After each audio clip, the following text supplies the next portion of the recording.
პურს მაღაზიაში აღარ ვყიდულობთ, არც ფქვილს, ვაცხობთ ჩვენს ცეხვილ პურს. წყალში გახსენი საფუარი, ჩაის კოვზი შაქარი, მარილი და გადადე.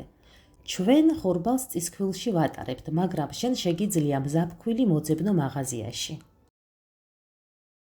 ნახე, როგორ აქაფთა საფუარი, ესე იგი გააქტიურდა და მზად არის. ვასხავ ფქვილში. ვზილავ ცომს და ვამატებ 2 სუფრის კოვს ზეთს. აი ასეთი ცომი გამომივიდა.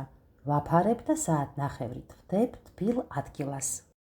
მერე ოდნავ ნაზად ვზილავ ცომს და ისევ გადავდებ. ეხლა 9 საათით. გამომივიდა ცომი, რომელიც ხელზე არ იკვრება. პურს ვაძლევ ის ფორმა, რომელიც მინდა.